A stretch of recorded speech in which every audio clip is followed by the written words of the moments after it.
اللہ اللہ اللہ اللہ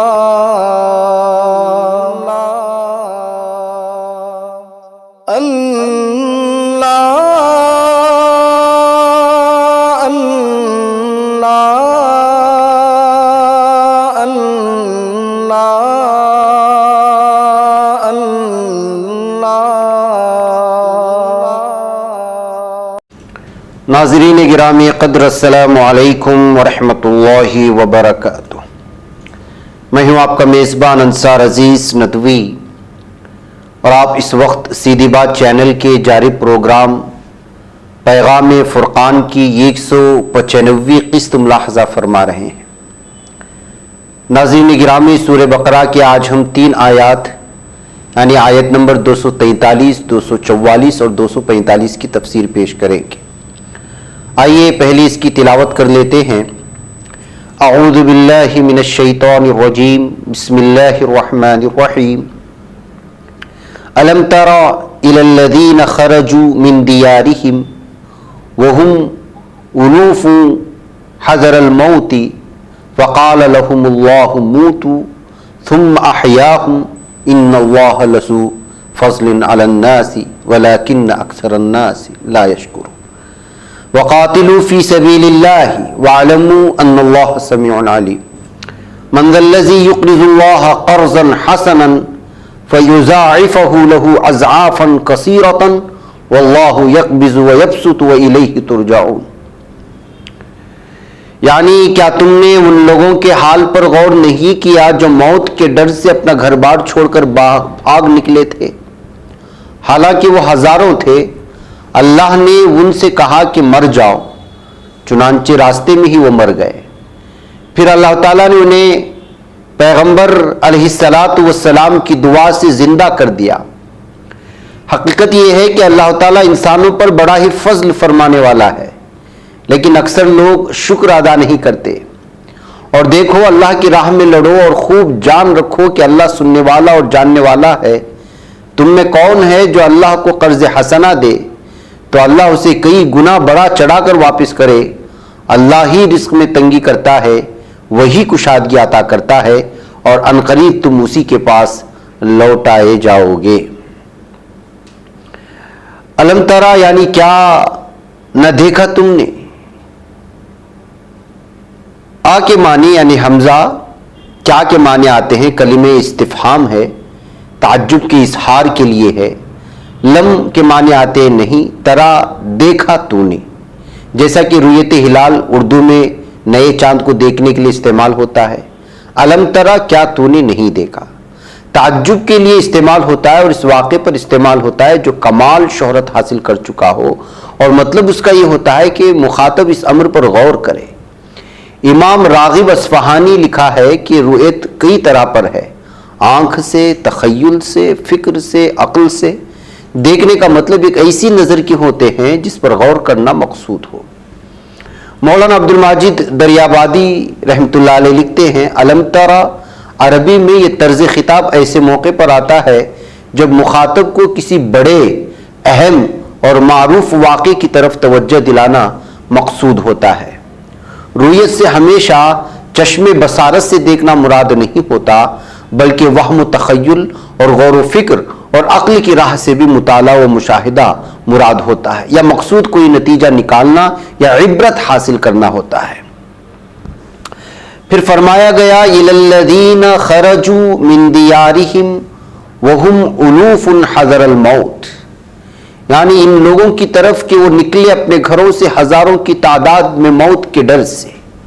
الی الذین، ان لوگوں کے حال پر غور کیا، یہ بھی معنی کر سکتے ہیں۔ خرجو کے معنی آتے ہیں کہ وہ نکلے، من سے معنی سے، دیارہم گھروں یعنی اپنے گھروں سے، یعنی اپنے گھروں سے، وہم اور وہ یعنی لوگ، الوف ہزاروں کی تعداد میں، حذر الموت موت کے ڈر سے۔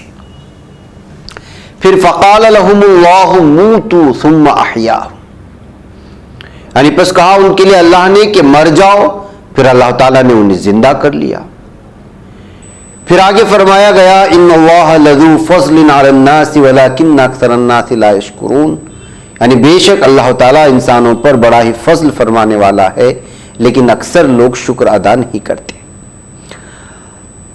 شکر ادا نہیں کرتے کا مطلب اللہ تعالیٰ کی نعمتوں کا دل سے احساس نہیں کرتے اور اس کے انگنت انعامات پر بے ساختہ دل سے ممنون نہیں ہوتے اور زبان سے الحمدللہ کا ورد کرنا شروع نہیں کرتے۔ اکثر لوگ شکر نہیں کرتے بلکہ کفران نعمت سے کام لیتے ہیں۔ حافظ صلاح الدین یوسف لکھتے ہیں یہ واقعہ سابقہ کسی امت کا ہے جس کی تفصیل کسی صحیح حدیث میں بیان نہیں کی گئی۔ تفسیری روایات میں اسے بنی اسرائیل کے زمانے کا واقعہ بتایا گیا ہے اور اس پیغمبر کا نام جس کی دعا سے انہیں اللہ تعالیٰ نے دوبارہ زندہ فرمایا حزقیل علیہ السلام بتایا گیا ہے۔ لوگ جہاد میں قتل کے ڈر سے یا وبائی بیماری طاعون کے خوف سے اپنے گھروں سے نکل کھڑے ہوئے تھے تاکہ موت کے منہ میں جانے سے بچ جائیں۔ اللہ تعالیٰ نے انہیں مار کر ایک تو یہ بتا دیا کہ اللہ کی تقدیر سے تم بچ کر کہیں نہیں جا سکتے، دوسرا یہ کہ انسانوں کی آخری جائے پناہ اللہ تعالیٰ ہی کی ذات ہے، تیسرا یہ کہ اللہ تعالیٰ دوبارہ پیدا کرنے پر قادر ہے اور وہ تمام انسانوں کو اسی طرح زندہ فرمائے گا جس طرح اللہ نے ان کو مار کر زندہ کر دیا۔ اگلی آیت میں مسلمانوں کو جہاد کا حکم دیا جا رہا ہے۔ اس سے پہلے اس واقعے کے بیان میں یہی حکمت ہے کہ جہاد سے جی مت چراؤ، موت و حیات اللہ کے قبضے میں ہے اور اس موت کا وقت بھی متعین ہے جسے جہاد سے گریز و فرار کر کے تم ٹال نہیں سکتے۔ پھر آگے فرمایا گیا وَقَاتِلُوا فِي سَبِيلِ اللَّهِ، یعنی اور لڑائی کرو اللہ کی راہ میں۔ حضرت موسیٰ اشعری رضی اللہ تعالیٰ عنہ سے روایت ہے کہ رسول اکرم صلی اللہ علیہ وسلم سے ایسے آدمی کے متعلق پوچھا گیا کہ جو شجاعت اور بہادری کے لیے جہاد کرے یا قوم حمیت و عصبیت کے لیے یا ریاکاری اور دکھلاوے کے لیے، اس میں اللہ تعالیٰ کے راستے میں کون سا ہے؟ آپ صلی اللہ علیہ وسلم نے فرمایا من قاتل لتکون کلمۃ اللہ ہی العلیٰ فہو فی سبیل اللہ، اللہ کا بول بالا کرنے کے لیے لڑنا ہی صرف اللہ کے راستے میں شمار ہوگا، باقی کسی کا بھی شمار اللہ کے راستے میں نہیں ہوگا۔ پھر آیت میں ہے وَعْلَمُوا أَنَّ اللَّهَ سَمِيعٌ عَلِيمٌ، یعنی اور جان لو کہ اللہ سننے والا اور جاننے والا ہے، یعنی ہر شخص کی نیت کو جانتا ہے، کائنات میں ہر شخص بلکہ ہر ذی روح کی بات کو سننے والا علیم ہے، اس سے کوئی امر پوشیدہ نہیں، اس لیے خلوص نیت کے ساتھ اللہ کی راہ میں جہاد کرو۔ پھر آگے فرمایا گیا من ذا الذی یقرض اللہ قرضا حسنا فیضاعفہ لہ اضعافا کثیرہ، یعنی تم میں کون ہے جو اللہ کو قرض حسنہ دے تو اللہ اسے کئی گنا بڑا چڑھا کر واپس کرے۔ من کون، ذا کے معنی آتے ہیں وہ، الذی جو، یقرض اللہ قرض دے یا ادھار دے اللہ کو۔ قرض وہ مال ہوتا ہے جو مدت معینہ میں واپسی کے شرط پر دیا جاتا ہے۔ قرضاً حسنہ، قرض حسنہ ایسا قرض ہوتا ہے جو کسی نفع یا تجارتی فائدے کی بغیر دیا جائے۔ اللہ تعالیٰ کو قرض حسنہ دینے کے معنی یہ ہوئے کہ اس کی راہ میں اخلاص کے ساتھ خرچ کیا جائے، صرف اور صرف اسی کی رضامندی مقصود ہو، کوئی دنیوی منفعت اور شہرت مقصود نہ ہو۔ فَيُضَاعِفَهُ، پس وہ اضافہ کرے اس میں، لہو واسطے اس کے، اضعافاً کثیرہ، کئی گنا، بہت ہی زیادہ۔ اضعافاً کے ساتھ اس کی صفت نے اور واضح کر دیا، یعنی وہ اضافہ کیسا ہوگا مت پوچھو، وہ ہمارے شمار قطار سے کہیں زیادہ ہے۔ اور کوئی یہ کہ ہمارا جسم و جان اور مال و منال سب کچھ اسی کے رحمت اور بخشش ہے، وہ ہم سے قرض حسنہ طلب کرتا ہے، یعنی اخلاص سے ہم اس کی راہ میں مال لٹا دے تو اس کے بدلے میں لامحدود عطا فرماتا ہے۔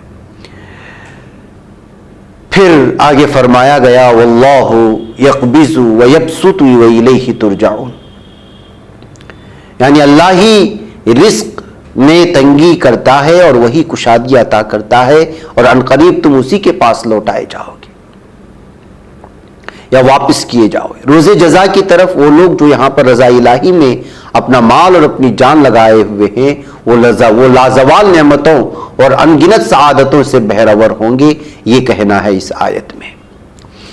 موت و حیات کا مالک صرف اور صرف اللہ تعالیٰ ہے، اسے دنیا کی کوئی طاقتور روک نہیں سکتی۔ قرآن حکیم نے 34 سورہ نساء کی آیت نمبر 78 میں بتایا ہے اس آیت مبارکہ کی حکمت و بصیرت پر میں روشنی ڈال رہا ہوں۔ اینما تکونوا یدرککم الموت ولو کنتم فی بروج مشیدہ، یعنی جہاد سے ڈرنے والوں، تم جہاں بھی ہوں گے موت تو تمہیں آ کر رہے گی، خواہ بڑے بڑے مضبوط قلعوں میں تم کیوں نہ رہو۔ لہذا وہ موت کتنی اچھی ہے جو اس خالق و مالک کی رضامندی میں آئے۔ زندگی مصائب و آلام، خطرات اور پریشانیوں سے عبارت ہے۔ بلند ہمت اہل ایمان اللہ کی عطا کردہ قوت سے اسی کے بھروسے پر ان مشکلات کا مقابلہ کرتے ہیں اور اس کی رحمت سے کامیاب ہو جاتے ہیں۔ انہیں حیات دوام مل جاتی ہے اور پست ہمت، بزدلی اور کمزوری کا شکار ہو جاتے ہیں۔ وہ زندہ رہتے ہوئے بھی مردوں کی سی کیفیت میں ہوتے ہیں۔ جہاد فی سبیل اللہ سے حیات جاویدانی ملتی ہے اور شہداء اپنے قوم کو نئی زندگی عطا کرتے ہیں، یعنی شہید کی جو موت ہے وہ قوم کی حیات ہے۔ مسلمانوں نے جب تک اس عمل کو اپنایا، اپنے اوپر لازم رکھا، انہیں اللہ تعالیٰ نے شوکت و عظمت سے بہرہور کیا، اور جب سے انہوں نے اس کو ترک کیا ذلت و نامرادی ان کے حصے میں آئی۔ اس کے علاوہ ایک اور حکمت، اے لوگوں مال سینت سینت کر کے نہ رکھو، اللہ کی راہ میں اسے بچھا دو، یہ سب کچھ اسی کا دیا ہوا ہے، وہ تمہیں اس کے عوض لامحدود عطا فرمائے گا۔ اس کی عطا اور بخشش کا کون اندازہ لگا سکتا ہے۔ ناظرین گرامی، یہاں وقت ہو چلا ہے، مجھے اجازت دیں۔ والسلام علیکم ورحمۃ اللہ وبرکاتہ۔